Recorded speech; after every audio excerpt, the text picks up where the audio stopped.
So if I look at my histogram here, we've got all these tests and all these ranges. So we want it 50 to 60, 60 to 61 to 70. Okay.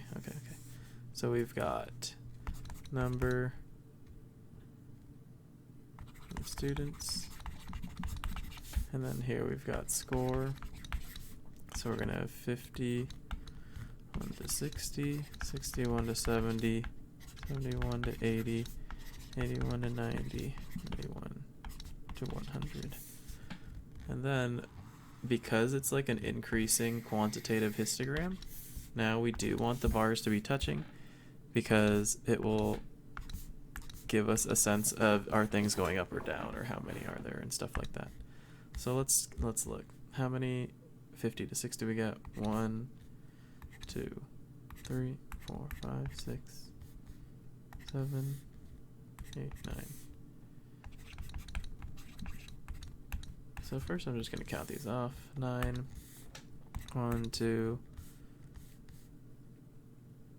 Oh, we're going to 60, so we get 60 also. Don't forget your 60 there. 10.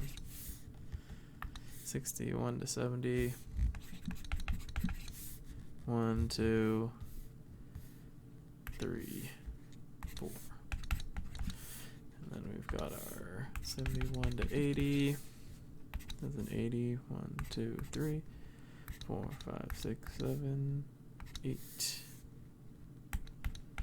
And then we've got our 81 to 90. 1, 2, 3. And we've got our 91 to 100. 1, 2, 3, 4. So let's make our bars now. So our 10, so then let's go 5, 7, like 2, 4, 8, 10, 12. So 61 or 50 to 60, 51 to 60 up to 10.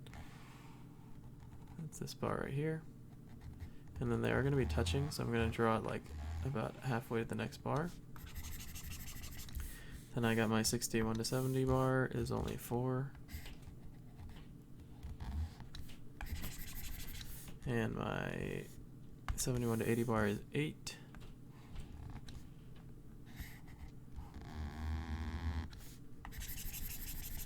'81 to 90 bar is 3. So that's about halfway between 2 and 3.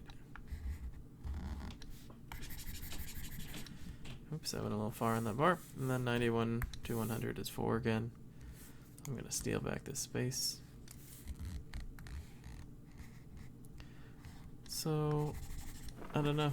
I would say it's a little bit negative, but this hump right here maybe not. So I would want to get more data before I made some assumptions. The average score here, we're going to add them all up and divide by how many. I'll let you do that on your own. And then what's the most common score? What is the most common score? The most common score is 51 to 60 for this. So for our ranges, our most common range was 51 to 60. What's the average score? You want to add those all up and divide out by how many there were. So go ahead and do that.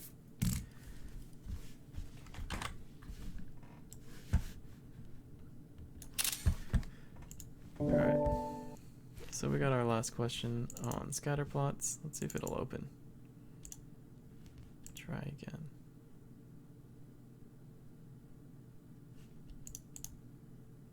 Alright. So our scatter plots, we're going to draw 4 different ones.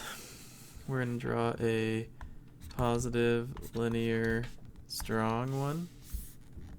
We're going to draw a negative, linear, weak one. We're going to have a not linear,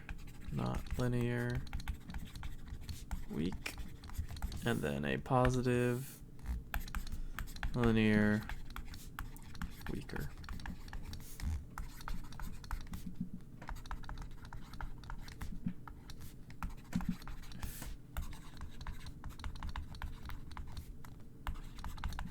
Okay, so positive linear strong scatter plot.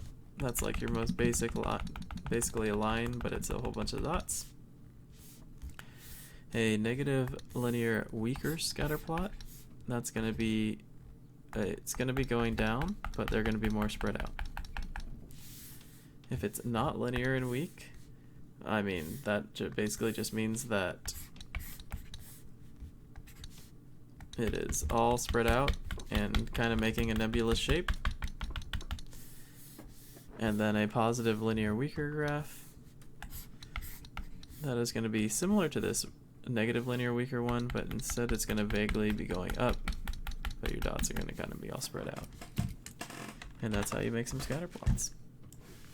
So this has been making a graph walkthrough for lesson 5. It's actually a little shorter, so let me know what you need, and I will try to get you that material.